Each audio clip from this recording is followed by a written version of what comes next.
Olá, você. O meu nome é Robson, aqui do canal Direito Tributário ao seu alcance.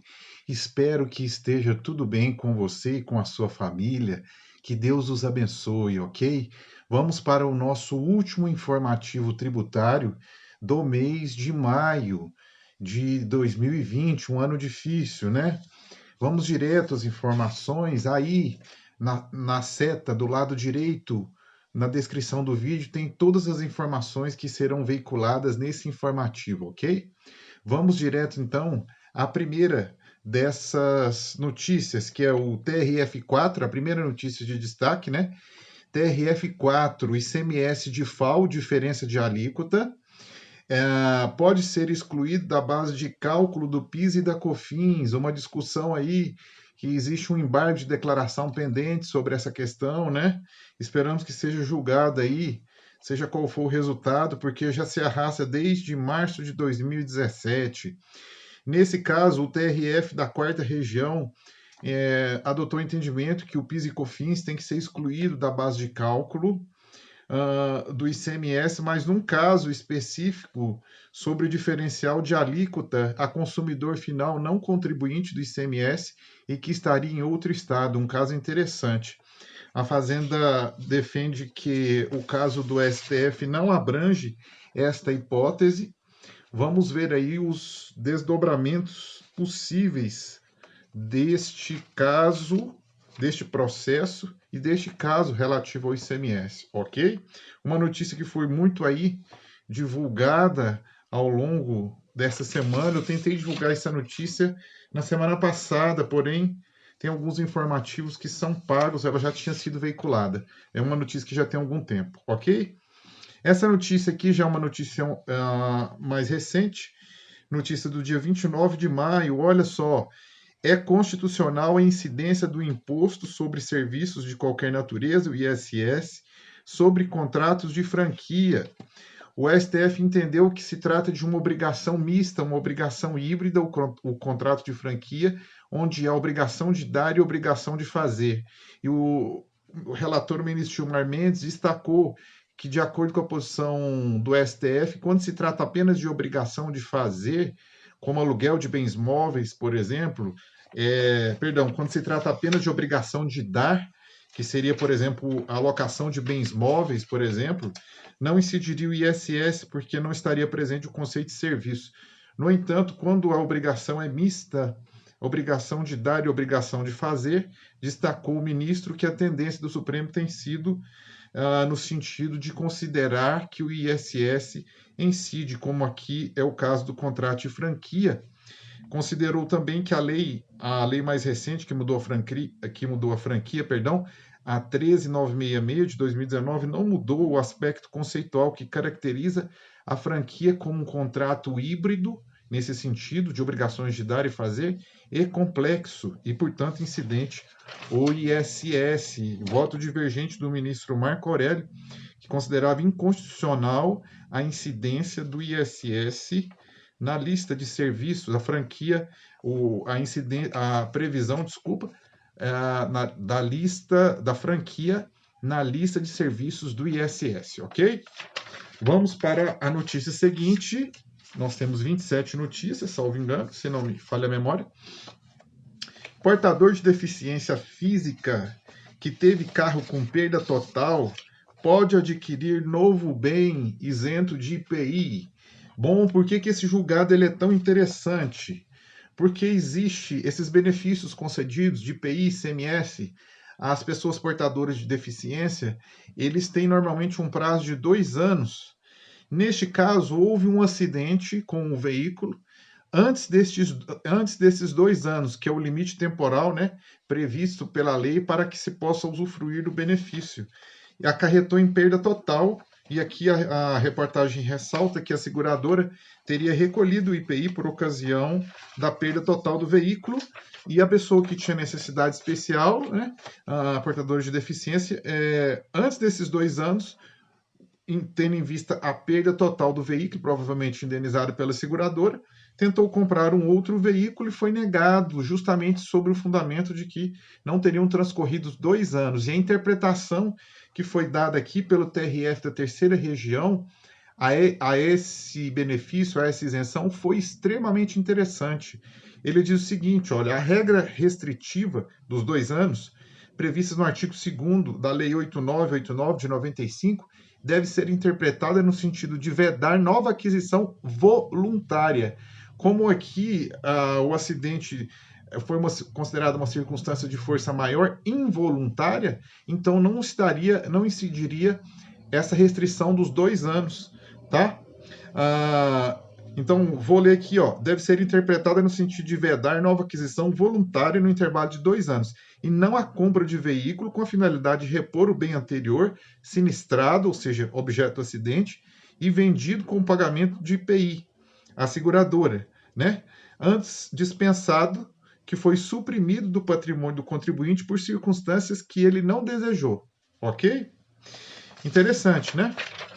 Vamos passar aqui a próxima notícia.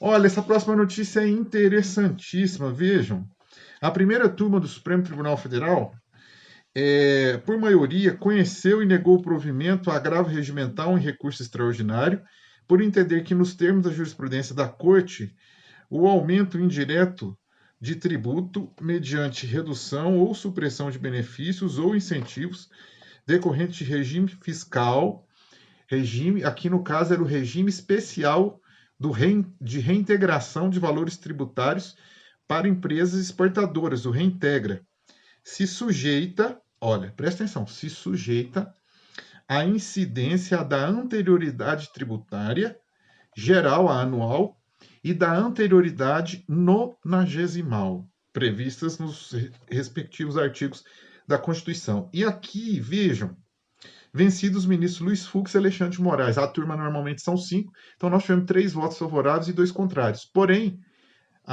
3 favoráveis ao contribuinte e 2 contrários. Porém, este recurso será encaminhado a plenário. E eu vou ler de novo a reportagem. Ó.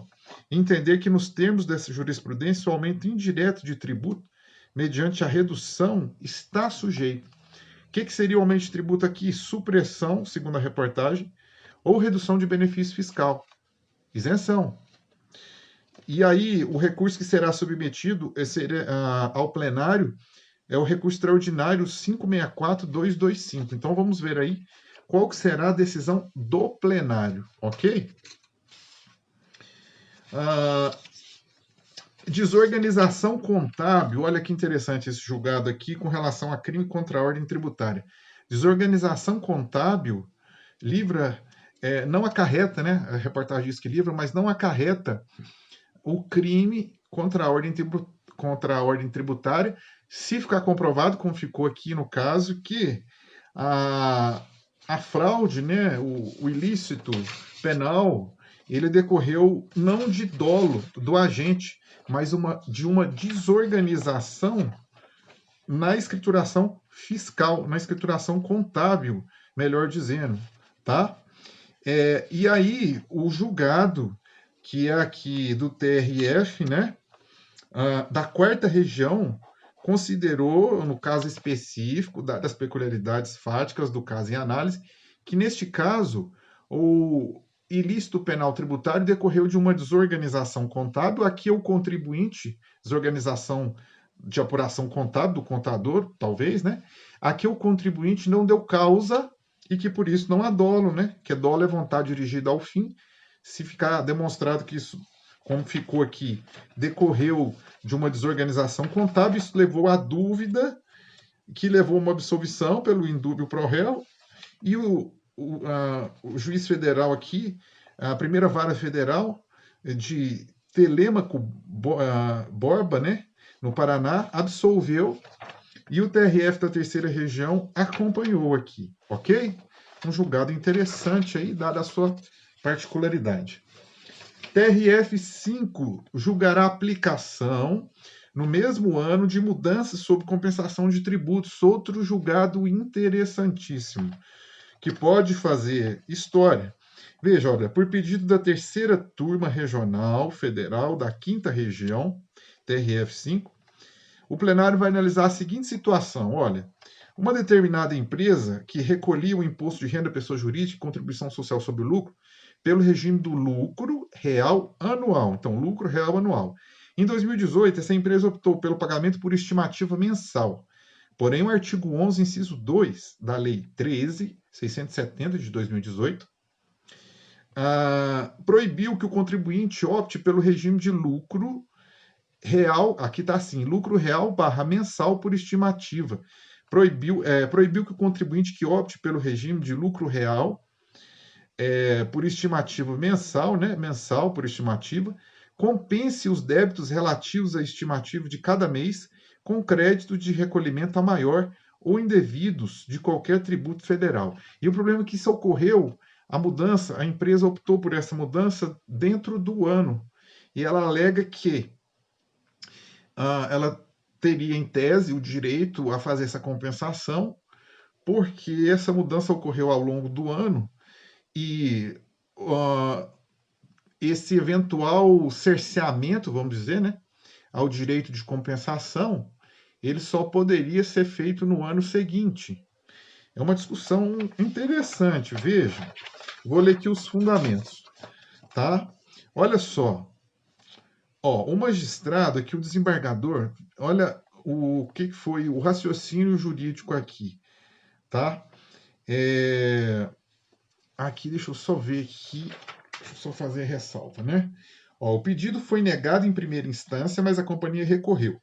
O relator do TRF5, desembargador Cid Marconi, afirmou que não é razoável mudar regras no meio do exercício financeiro sem permitir que o contribuinte mude de regime.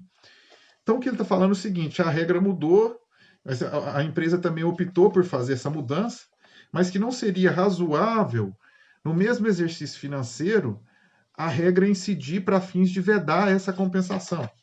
Tá? É mais ou menos esse o raciocínio. Eu vou ler aqui para não ficar dúvida.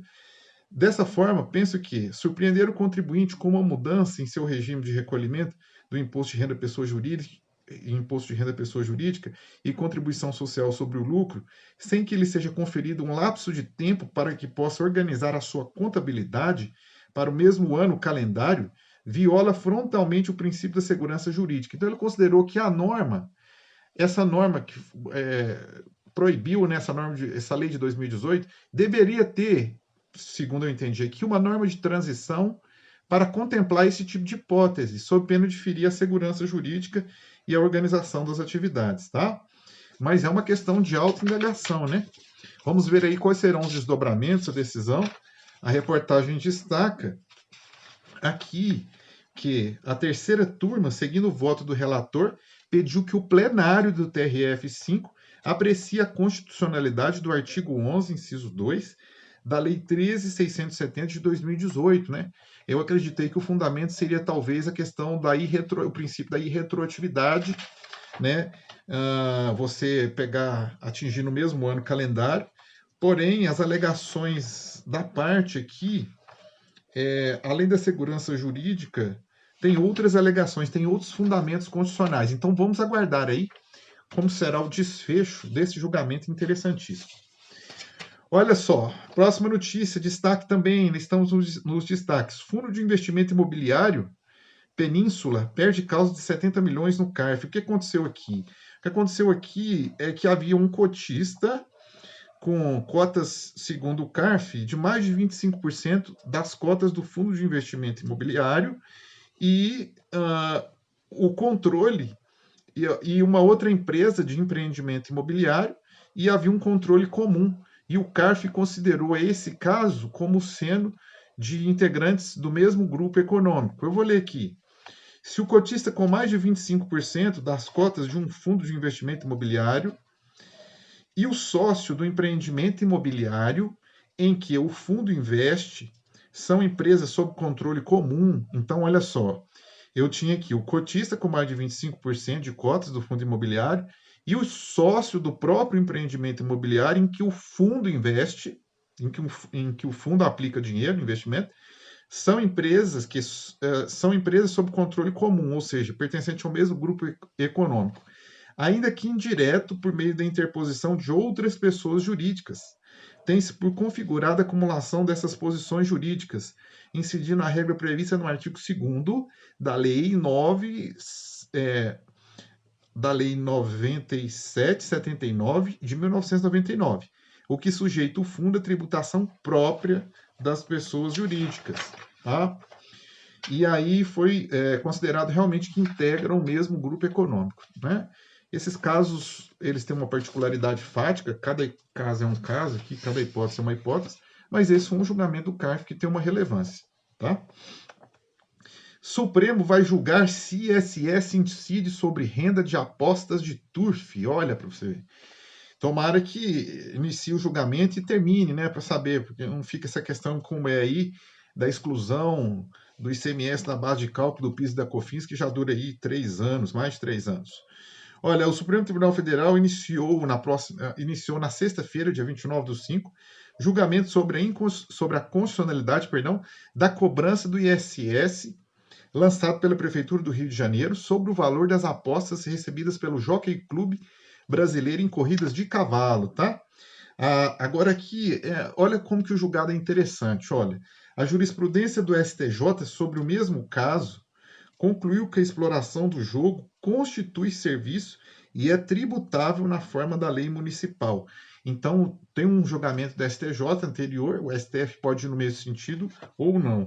Então, o caso é bem interessantíssimo. O ministro Gilmar Mendes aceitou a repercussão geral e destacou dois aspectos que são importantíssimos. A primeira, em saber se é constitucional a incidência sobre a exploração de atividade de apostas, tais como venda de bilhetes e cupons de apostas. E a segunda é a base de cálculo. Se sim, respondendo sim à primeira indagação, a primeira questão, qual que seria a base de cálculo? O valor integral da aposta ou deve recair apenas sobre o valor dos ingressos ou das entradas? Bom, vamos aguardar, né? Tem uma decisão do STJ, mas a decisão do Supremo pode ir em sentido diferente, ou igual, ou parcialmente igual, vamos ver. Aduana, notícias especiais da aduana. Olha, então vamos lá. Alterada a instrução normativa número 680, que disciplina o despacho aduaneiro de importação, tá? A instrução normativa 1955 altera a instrução normativa número 680 e disciplina o despacho aduaneiro de importação em decorrência da pandemia do coronavírus. Então, aí quem trabalha nessa área de aduana, uma área bem difícil, bem específica, né? Atenção a essa mudança aí que pode ser positiva, ok? Eu vou me limitar aqui apenas ao informativo mesmo, a questão da informação. Olha, governo isenta tributos de 3 zonas francas de tarifas de importação. Quais são elas? Mas será que foi mesmo? Olha só. O governo federal publicou no Diário Oficial da União um decreto que isenta, na verdade, a tarifa externa comum, a TEC, ou de tarifas nacionais de importação, uma lista específica de tributos com procedência da Zona Franca de Manaus. É a primeira, as Zonas Francas de Colônia e de Nova Palmeira, no Uruguai. A determinação passa a valer até 31 de dezembro de 2020, tá? E as medidas contemplam itens alimentícios como batata, suco não congelado, bebida não alcoólica, óleos essenciais, equipamentos de impressão, cópia ou transmissão de telecópia, fax, máquinas de pequena capacidade baseadas em microprocessadores, entre outros. A relação completa está no Diário Oficial da União. Ok? Vamos mais uma notícia aqui de aduana também das ZPEs.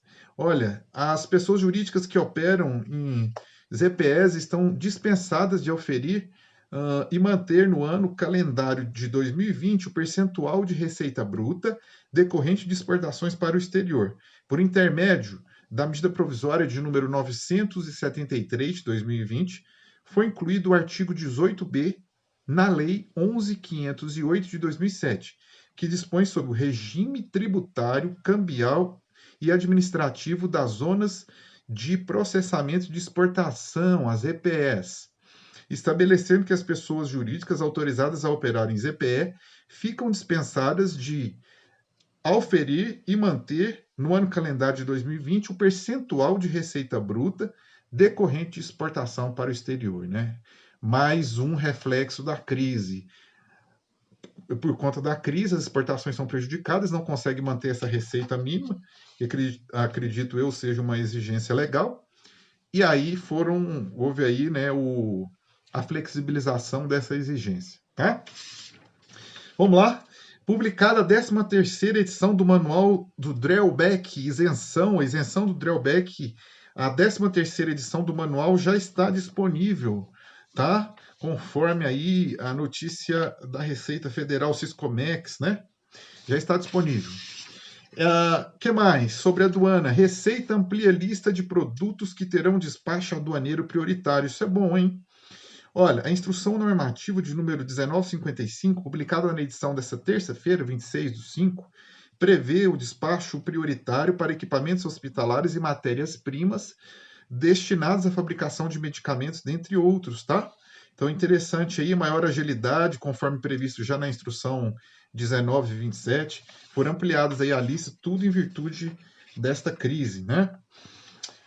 Ok, encerradas as notícias aduaneiras, encerrados os nossos destaques, vamos agora às notícias ordinárias, vamos dizer assim, né? Mas não no sentido pejorativo da palavra. Olha, sancionada nova Embratur e vetado incentivos fiscais para o setor do turismo, tá?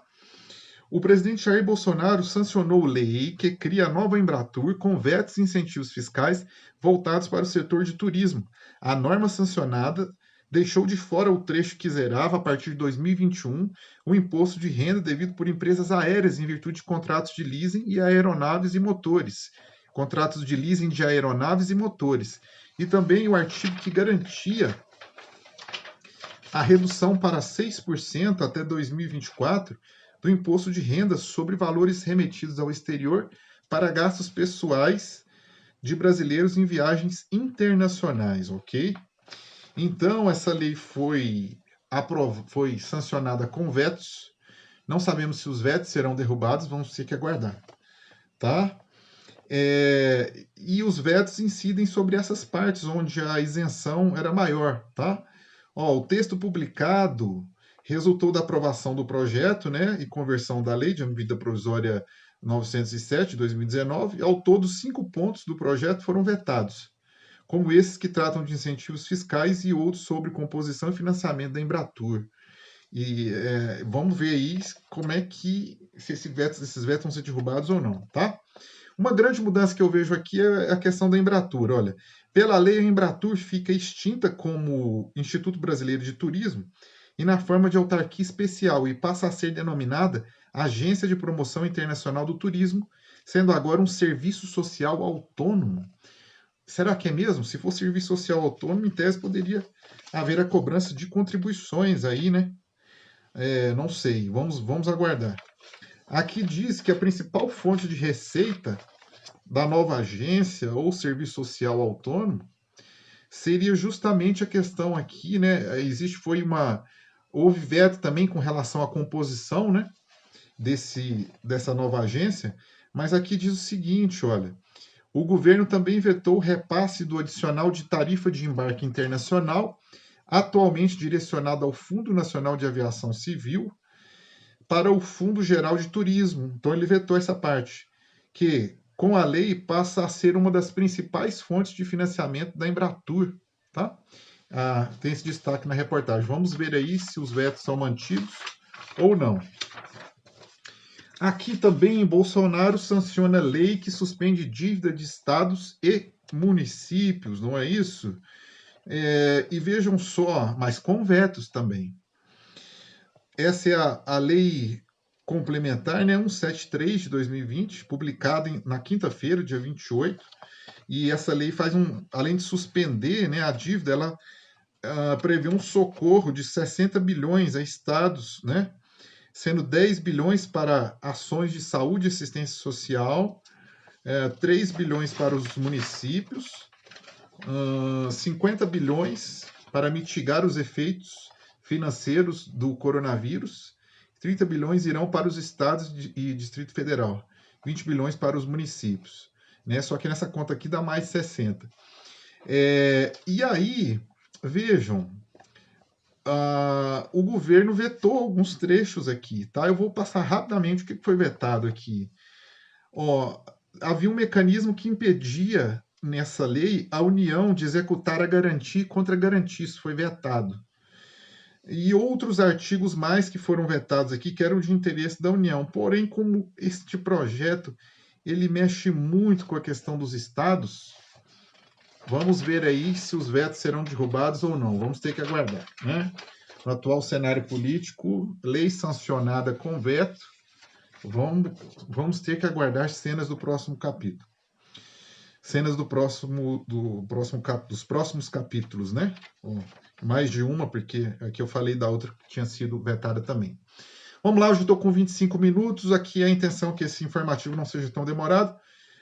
Imposto de renda, olha que notícia interessante. Cooperativo de trabalho, rateio de perdas ou prejuízos. São duas consultas com teores diferentes de casos diversos. Olha, então a primeira, solução de consulta número 4011 da DICIT, tá? De 27/5/2020, que diz o seguinte, olha, livro caixa, dedução de despesas, cooperativa de trabalho, atos cooperativos, rateio de perdas. O valor correspondente ao rateio de perdas líquidas da cooperativa poderá ser deduzido a título de despesa de custeio necessária à percepção do respectivo rendimento bruto no livro caixa do cooperado, vírgula, profissional autônomo, vírgula, respeitadas as condições e limites legais, dentro do limite da lei, independentemente da forma com que tal pagamento foi realizado. Então, aqui permite aí a dedução dos prejuízos da cooperativa, não é isso?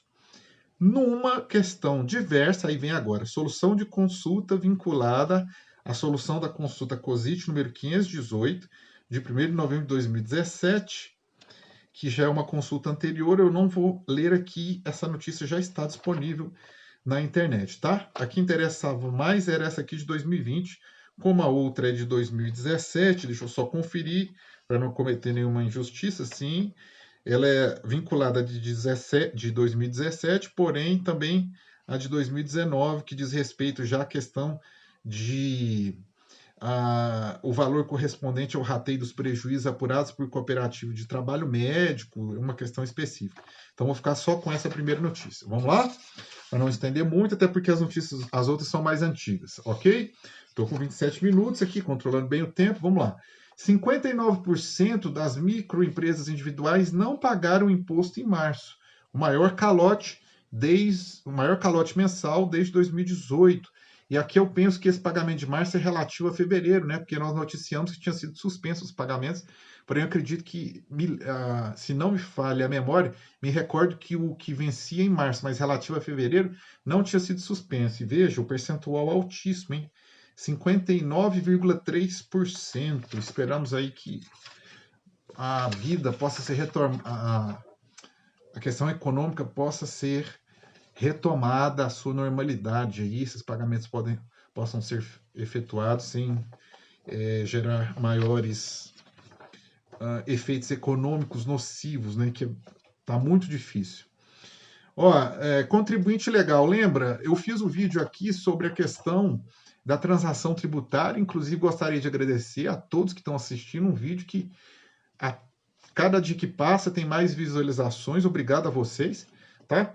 E aí, lá no vídeo eu disse o seguinte, olha, existe uma questão pendente de regulamentação por lei complementar, né? Eu coloquei os artigos lá numa sequência sistemática, e disse o seguinte, que é a questão do regime especial dentro do Simples. Lembraram disso? Quem assistiu o vídeo vai lembrar. Então, olha só, o plenário da Câmara dos Deputados aprovou por unanimidade nessa quarta-feira, o projeto está vindo aí, está vindo aí esse projeto. Projeto de lei complementar número 9 de 2020, tá? E aí, olha só, ele vai regulamentar o quê? O Simples, regulamenta a questão do Simples Nacional, o regime de tributação especial previsto na Lei Complementar 123 de 2006. Então, ele vai regulamentar essa questão lá na transação relativo ao regime especial que existe já dentro da lei do Simples Nacional, tá? Então, tá vindo o projeto aí. Uma boa notícia, né? Prorrogada a vigência da MP que dispõe sobre tratamento tributário sobre variação cambial com cobertura de risco, né? Do valor de investimento realizado por instituição financeira em sociedade controlada estabelecida no exterior. Então, olha só. O ato do Congresso Nacional número 38 de 2020 prorrogou, pelo prazo de 60 dias, a medida provisória número 930 de 2020, que dispõe, entre outras providências, sobre tratamento tributário aplicável à variação cambial do valor de investimentos realizados por instituições financeiras e demais instituições autorizadas a funcionar pelo Banco Central em sociedade controlada estabelecida no exterior, tá?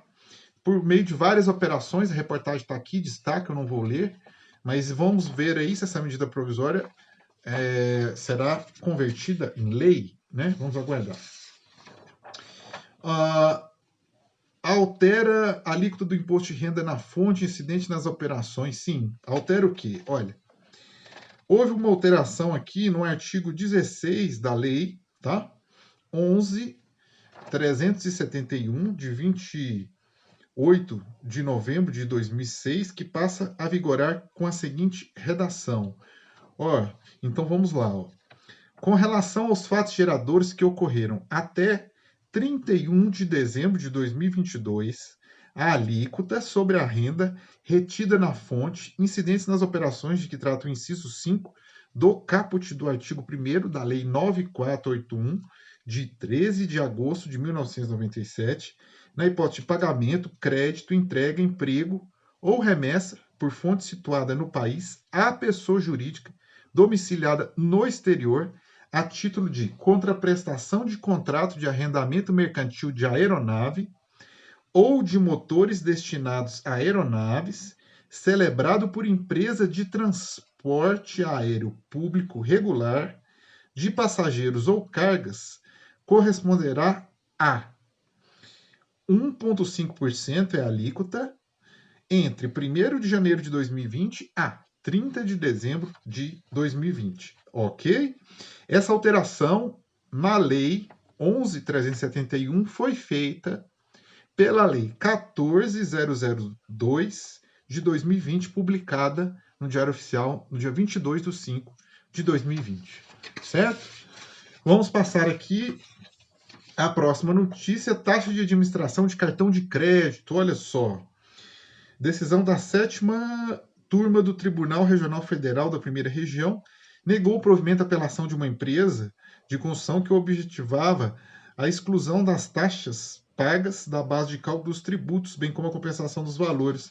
O tribunal destacou que, conforme a jurisprudência do Supremo, as taxas cobradas pelas administradoras dos cartões de crédito estão embutidas no preço de venda de produtos e serviços ao consumidor, o qual se enquadra no conceito de faturamento e receita para fins de recolhimento do PIS e da COFINS, então, portanto, tributado. Tá? Governo zera a alíquota do IOF na conta da Covid, de ajuda ao setor elétrico. Veja aqui mais uma questão. Olha, o governo decidiu isentar o imposto sobre operações financeiras, IOF, de operação de crédito da conta da Covid para garantir empréstimos às distribuidoras de energia elétrica para reduzir o impacto da inadimplência e da redução do consumo. Tá? Decreto assinado nessa quinta-feira, 28 de 5, ok? Isenção de IOF, agora autorizada pelo governo, visa reduzir ainda mais os custos financeiros da operação em contraposição aos custos do mercado. Então, uma boa notícia aí para quem trabalha nessa área relativa à energia elétrica, né, que é um insumo, que é um serviço essencial. Vamos lá. Não incide imposto de renda pessoa jurídica e contribuição social sobre o lucro sobre atualização monetária de aplicação financeira, destacando inclusive aí o precedente do STJ nesse sentido, que sobre o mero lucro inflacionário não pode incidir a tributação, tá? Então a notícia eu vou ler aqui: nas apurações de renda fixa, não incide imposto de renda pessoa jurídica e contribuição social sobre o lucro inflacionário, que reflete apenas a atualização monetária, né, do período, mas apenas sobre o lucro real. RESP, aqui a decisão é da juíza federal da primeira vara de Limeira, e ela faz referência ao RESP no STJ, o RESP 1667090. Vamos para a próxima notícia. Ministro impede sanções por alíquota previdenciária própria para militares. Uma notícia bem interessante essa daqui. O ministro Alexandre de Moraes, do Supremo, deferiu uma tutela de urgência para determinar que a União se abstém de aplicar as sanções legais previstas realmente nesta lei, que eu vou dizer aqui agora, ao Estado de Mato Grosso na cobrança de alíquota previdenciária de policiais e bombeiros militares em percentual diverso, 14% do aplicável aos militares das Forças Armadas e seus pensionistas, 9,5%. Segundo o Estado, ao estabelecer a alíquota de 9,5% para militares estaduais, ativos, inativos e seus pensionistas, a Lei Federal 13954 de 2019, extrapolou a sua competência legislativa. Olha só o que o ministro destaca na decisão dele. Ao pedir a tutela antecipada, o Estado informou que, caso não aplique a alíquota das Forças Armadas, estará sujeito às penalidades previstas no artigo 7º da lei. Olha quais são. Da Lei 9717 de 1998. Entre elas, a suspensão de transferências voluntárias e o impedimento para celebrar contratos e receber empréstimos, não é isso? Financiamentos e avais de órgãos e entidades. E aqui a situação é preocupante, porque outros estados provavelmente devem estar na mesma situação, tá? E essa lei ela tem esses mecanismos e o ministro considerou que são plausíveis os argumentos e concedeu a medida liminar para que o Estado não sofra as penalidades previstas nessa lei, porque a transferência voluntária, num momento como esse, se ela for vedada, realmente complica. Já complica se não tivesse em crise, na crise mais ainda. TRF4 nega prorrogação de vencimento de tributos federais por causa da pandemia. Então aqui, mais uma liminar que perde força. O STF entendeu aqui que não há probabilidade, porque ele fundamentou aqui na questão da portaria 139 do Ministério da Economia, no uso de sua competência, que lhe foi legalmente outorgada, resolveu deliberar sobre essa questão, dentro daquela mesma linha que não seria competência do judiciário e tudo mais. A Fazenda pode recusar fiança bancária como garantia de execução fiscal, diz STJ. A execução fiscal se faz no interesse do credor, devendo propiciar satisfação idêntica ao modo em que a obrigação seria originariamente cumprida, ou seja, dinheiro. Isso confere à Fazenda Pública a possibilidade de recusar o uso de fiança bancária como garantia do processo. Então, aqui o STJ entendeu que a Fazenda Pública tem esse direito, né? De fato, as ações estão perdendo fôlego nesse sentido. Primeira sessão do STJ, tá? No sentido de que a substituição da penhora por dinheiro ou por qualquer outro bem só pode ser feita a pedido da Fazenda Pública ou se o credor demonstrar sua necessidade imperiosa. Então, ele deixa uma válvula de escape aí. Essa notícia foi bem comentada aqui, tem alguns comentários, ok? Vamos passar para a última notícia. Eu estou aí com 38 minutos, 27 notícias, está na média. Olha, o que aconteceu aqui para o ICMS do Rio Grande do Sul? Vamos ter problemas, hein? A batalha travada entre imposto de circulação, o ICMS, tributo estadual, e o imposto municipal, o ISS, a Secretaria da Fazenda do Rio Grande do Sul mudou o entendimento ao considerar que não existe mais serviço de provedor de internet depois da criação da banda larga. O Fisco estadual desconsiderou a legislação, o entendimento anterior e jurisprudência do STJ. E ao que parece, vai vir para cima para cobrar o ICMS. Ok? Vamos aguardar aí os desdobramentos dessa notícia. Obrigado a você que permaneceu aqui nesse informativo ou de alguma forma assistiu a alguma dessas notícias. Que Deus abençoe a você e a sua família imensamente. E até o próximo informativo. Muito obrigado.